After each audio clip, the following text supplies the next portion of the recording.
sugarcane, one of the most valuable imports of the United States. In 1893, the U.S. military had invaded Hawaii. Queen Liliuokalani and her forces had been overthrown. We had wanted Hawaii due to its large sugar plantations and the position to China for trade, making it a valuable spot. The natives had previously welcomed travelers like the British, with some staying and becoming missionaries, spreading the word of God. Hawaiians had previously tried to resist U.S. imperialism by presenting the United States Congress with a petition that had more than 29,000 signatures, but to no avail. Years later, on August 21st, 1959, the United States inducted Hawaii into statehood.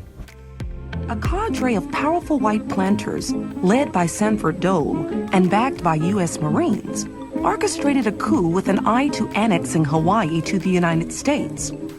Their goal was to protect their sugar interests against changing U.S. tariffs and against Queen Liliuokalani, who was showing alarming signs of opposing the strong American influence in Hawaii. Forces within the U.S. government approved the action, wanting to secure American commercial and military interests in the Pacific. Within a few days, a new government was formed, a new constitution was written, and the American flag was hoisted over the government buildings. In the Purple Unit, the Battle of Little Bighorn occurred. It happened on June 25, 1876, near the Little Bighorn River in Montana. The battle only lasted for 2 hours. The battle was fought between General George Armstrong Custer and his cavalry, and the Lakota, Sioux, and Cheyenne tribes. They fought over the land because they had recently found gold, but another problem was that the natives were past the federal date to go to the reservation. General Custer had no clue that there would be so many natives, which made him and his men very intimidated.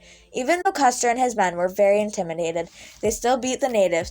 It was a very deadly battle. It started with 700 people and ended with 286. The men in the battle that had died are now buried in a special cemetery near the battlefield. They arched their arrows high into the sky, having those arrows come down behind those dead horses. They said, "We rained arrows down on those men. Their shots quit coming, and we rushed up and we killed them all." Lieutenant Colonel George Custer and over 200 of his men annihilated in a defeat that devastated America in 1876. This battle, the Battle of the Little Bighorn, was the Plains Indians' greatest victory. This caused the government to send out more forces, more military. Chinese Exclusion Act. The Chinese Exclusion Act was a federal law signed by President Chester Arthur on May 6, 1882. This law prohibited all immigration of Chinese laborers for 10 years. This law was the first significant restricting immigration law. In 1852, China had a crop failure, leading to a spike of over 20,000 Chinese immigrants coming through San Francisco looking for work. Due to the Chinese becoming very successful with work, resulting in anti-Chinese workers to grow, which led to Congress passing the Exclusion Act to maintain white racial purity. This Exclusion Act eventually came to an end in 1943 due to the Geary Act in 1892, reinforcing and extending the Exclusion Act.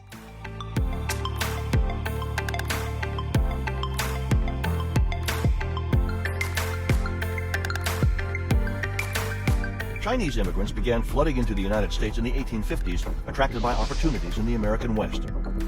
They were escaping poverty and unrest in China and filling jobs in the new American mining and railroad industries. And they were considered to be very pliable labor, very inexpensive labor, labor that would work no matter what the circumstances were, no matter how dangerous it was.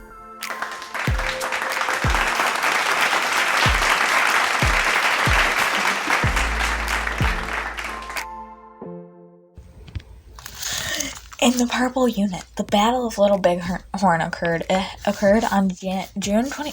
I can't English correctly. Great. Immigrants... Oh my gosh, I don't want to... 1930. Between General George Custer... What the hell is this guy's name? It's literally for...